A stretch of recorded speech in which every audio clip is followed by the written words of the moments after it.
एक ओर जहां पूरी दुनिया यूक्रेन युद्ध में उलझी है, तो वहीं दुनिया में कोरोना जैसी महामारी को फैलाने में अहम भूमिका अदा करने वाले देश चीन में अब कोरोना के चलते एक बड़े बदलाव की आहट सुनाई दे रही है।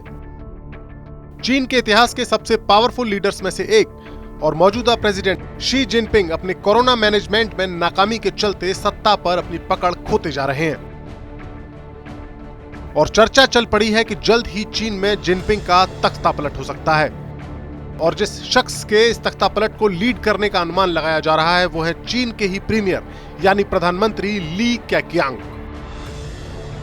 जिनपिंग जैसे ताकतवर नेता के तख्ता पलट की चर्चा इसलिए चल पड़ी है क्योंकि चीन में कोरोना महामारी से निपटने के लिए जिनपिंग की नीतियों को लेकर जबरदस्त आक्रोश है।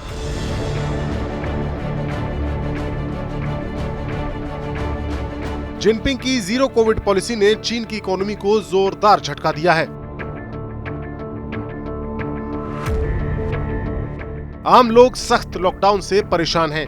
चीन का सबसे अहम शहर शंघाई तो हाल ही में इस लॉकडाउन से बाहर आया है।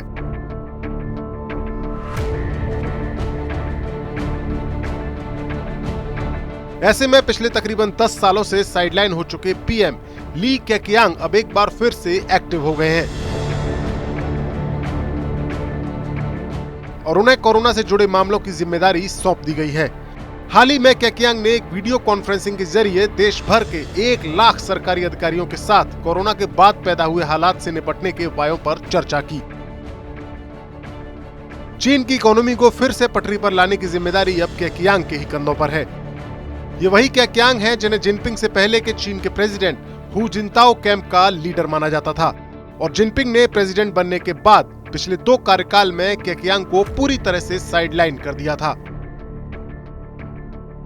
लेकिन अब चीन के सरकारी मीडिया में भी केक्यांग जिनपिंग से ज्यादा नजर आ रहे हैं, जिसके बाद से ही ये कयास लग रहे हैं कि चीन की सत्ताधारी कम्युनिस्ट पार्टी में जिनपिंग की जगह केक्यांग को कमान सौंपने की स्क्रिप्ट लिखी जानी शुरू हो चुकी है। केक्यांग के अचानक ही चर्चा में आने की टाइमिंग भी काफी अहम है। दरअसल इसी साल चीनी कम्युनिस्ट पार्टी की 20वीं नेशनल कांग्रेस होनी है, जिसमें जिनपिंग के राष्ट्रपति पद के लगातार तीसरे कार्यकाल पर मोहर लगेगी। लेकिन उससे पहले ही जिनपिंग की बजाय ली केक्यांग का चर्चा में आना सवाल खड़े कर रहा है कि कहीं इस नेशनल कांग्रेस में जिनपिंग की तीसरी बार ताजपोशी होने की बजाय कहीं उनकी विदाई ना हो जाए। वैसे कुछ जानकार केक्यांग के चर्चा में आने को जिनपिंग की रणनीति का ही हिस्सा मान रहे हैं। अंदाजा लगाया जा रहा है कि जिनपिंग चाहते हैं कि केक्यांग ही कोविड महामारी से जुड़े मसलों को हैंडल करें। अगर उन्हें कामयाबी मिलती है तो उन्हें इस जिम्मेदारी को सौंपने का फैसला करने के लिए इस कामयाबी का क्रेडिट जिनपिंग ले जाएंगे और अगर केक्यांग नाकाम होते हैं तो उन्हें बड़ी आसानी से बलि का बकरा बनाकर जिनपिंग को चीन की जनता के गुस्से का टारगेट बनने से बचाया जा सकता है। बहरहाल चीन में ऊंट अब किस करवट बैठेगा, इसका जवाब जानने के लिए चीनी कम्युनिस्ट पार्टी की नेशनल कांग्रेस का इंतजार करना होगा। लेकिन इतना तय है कि चीन में अब जिनपिंग की पोजीशन उतनी मजबूत नहीं रही जितनी कभी हुआ करती थी।